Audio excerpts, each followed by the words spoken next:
Good evening, I'm Black Mercer, and this is the Digital Gazette. Tonight we talk about a crisis that will touch every nation and every life. Water scarcity. The slow, silent emergency that is already reshaping politics, economies, and who survives where. This is not a future hypothesis. It is happening now, and the stakes could not be higher.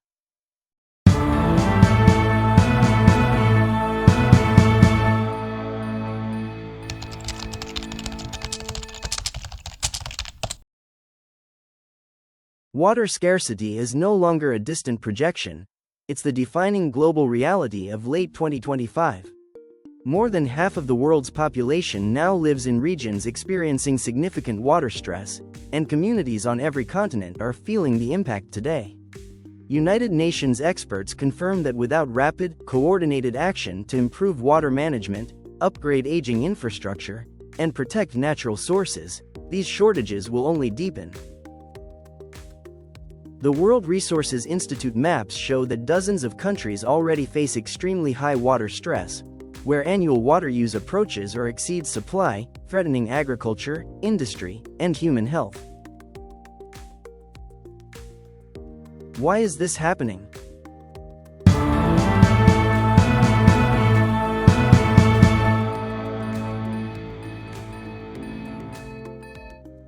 Three forces collide. First, climate change. Hotter air and oceans change precipitation, lengthen droughts, and intensify storms, making water availability less predictable. Second, demand. Population growth, urbanization, and expanding irrigation increase withdrawals.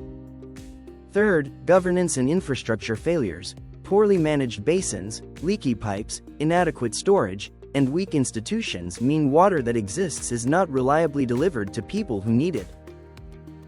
The geopolitical consequences are already visible.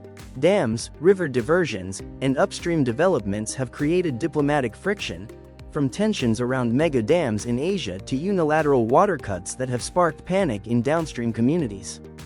The prospect of water wars is no longer a metaphor, it is a real security concern in several regions.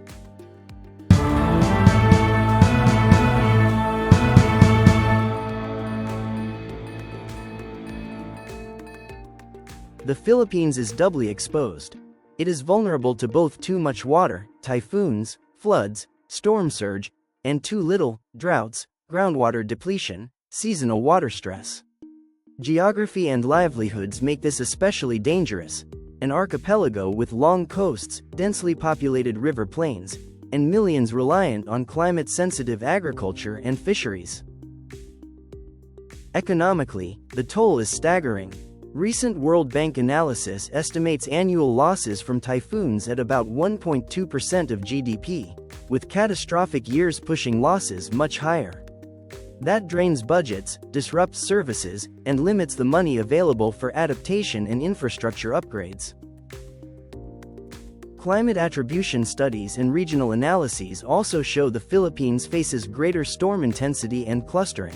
The late-season 2024 typhoon cluster is one example of weather patterns becoming more volatile and dangerous. Sea level rise compounds the problem. Parts of the Philippines are experiencing above-average local sea level increases, exposing hundreds of thousands, potentially up to 1 million people, to increased coastal flooding if nothing changes. At the same time, water governance challenges persist. Aging urban systems bleed losses.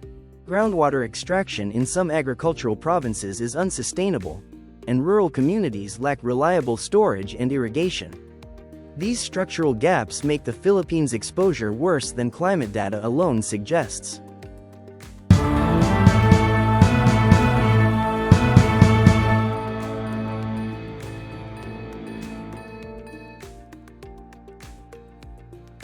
Let's be blunt. First, planning and finance are misaligned.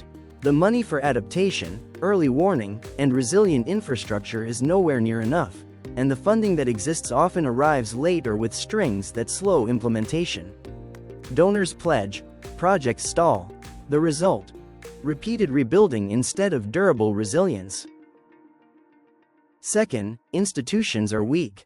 Managing water requires basin-level coordination across provinces, cities, and sometimes countries.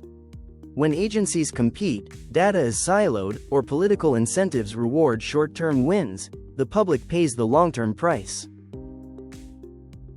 Third, inequality. Water scarcity does not hit equally. The poorest, smallholder farmers, informal urban settlers, coastal fishers, absorb the first and worst shocks. They have the least adaptive capacity and the least political voice.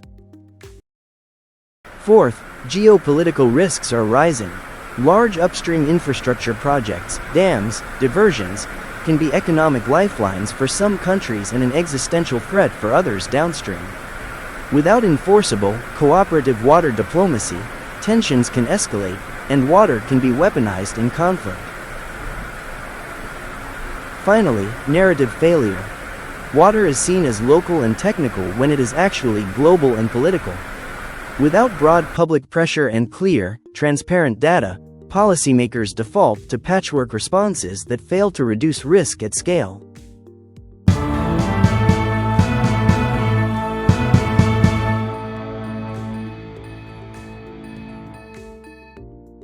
There is no silver bullet, but there are practical, proven steps we should demand now. 1. Treat water as a strategic, shared resource. National policy must move from reactive crisis management to strategic basin planning. That means shared data platforms, transparent allocation rules, and strong institutions that can arbitrate competing needs fairly. Regional rivers require binding agreements that are enforced, not merely discussed. 2. Invest massively in both supply and demand solutions. That means building storage, small reservoirs, groundwater recharge, rainwater harvesting, fixing leaky urban systems, and modernizing irrigation so farmers use water far more efficiently. Every dollar spent on smart water management yields multiple dollars in avoided disaster costs.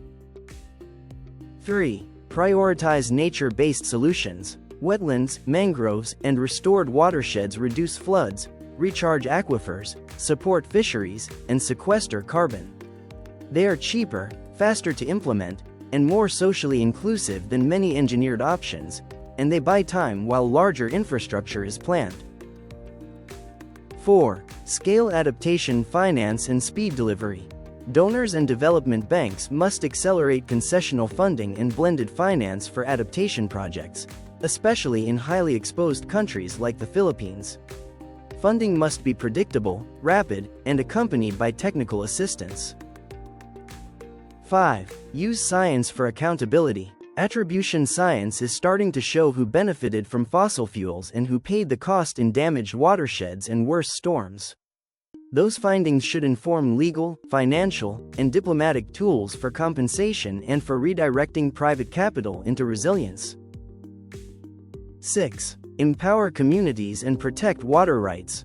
Local monitoring, community catchment committees, and legal protection for small users make water governance fairer and more effective. Citizens are the early detectors of system failure. They must be part of the solution.